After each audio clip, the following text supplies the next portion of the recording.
Assalamualaikum warahmatullahi wabarakatuh.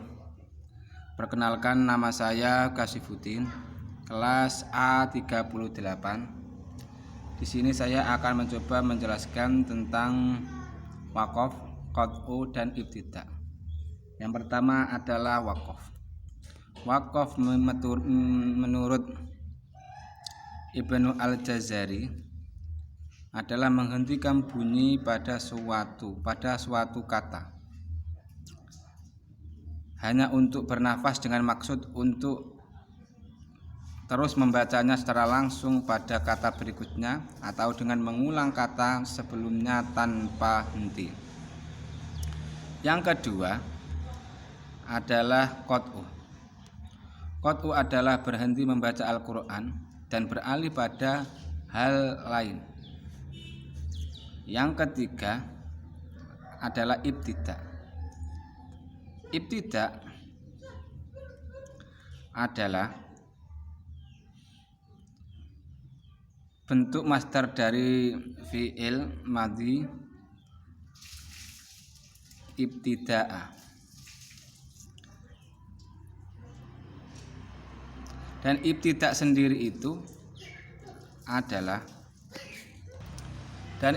sendiri itu adalah memulai suatu bacaan, membaca Al-Quran baik setelah qat'u maupun setelah wakaf.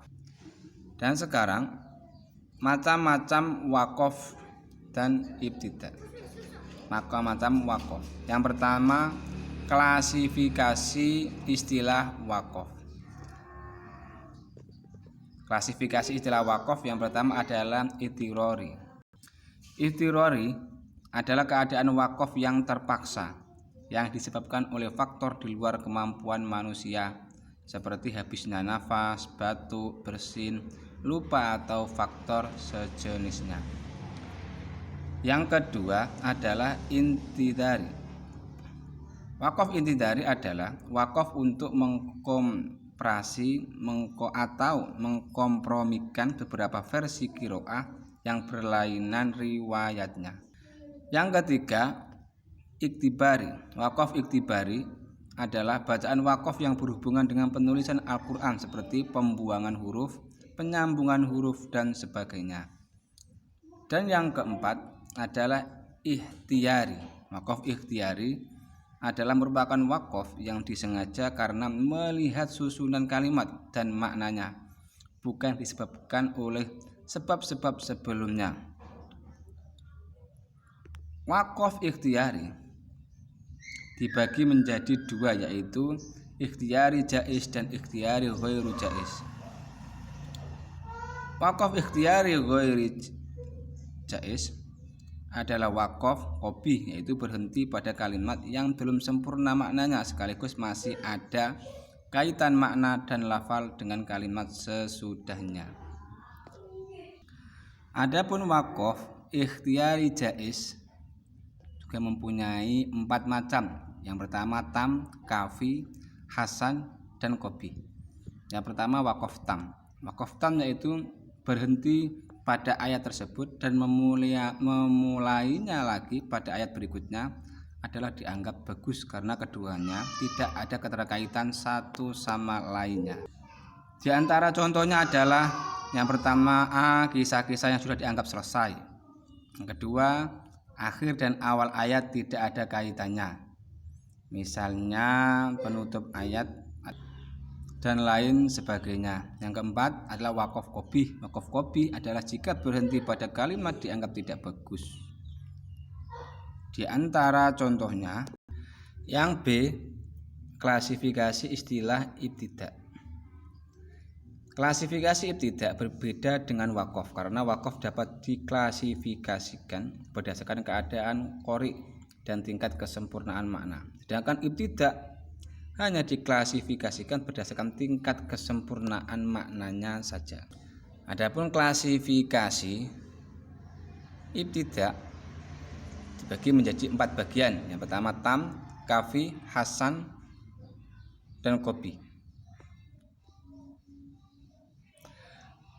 Yang pertama adalah ibtida' tam. yaitu ibtida pada susunan kalimat tidak berkaitan dengan kalimat sebelumnya, baik segi lafal maupun maknanya.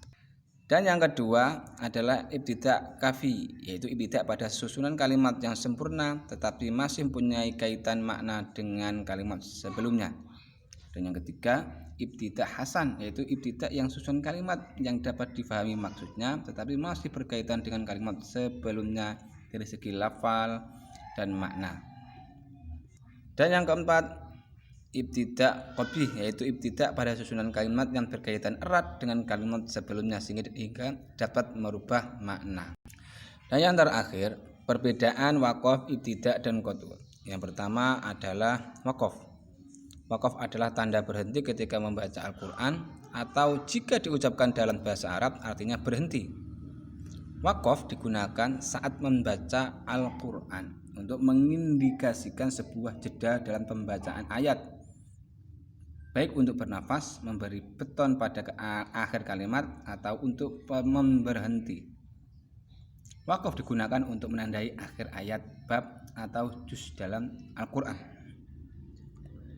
Dan yang kedua, sedangkan yang kedua adalah ibtida, tanda memulai bacaan yang biasanya dilambangkan dengan kata Bismillahirrahmanirrahim pada awal surat-surat dalam Al-Quran. Sementara yang ketiga adalah qat'u. Qat'u sendiri itu adalah tanda pemutusan atau pembatasan bacaan.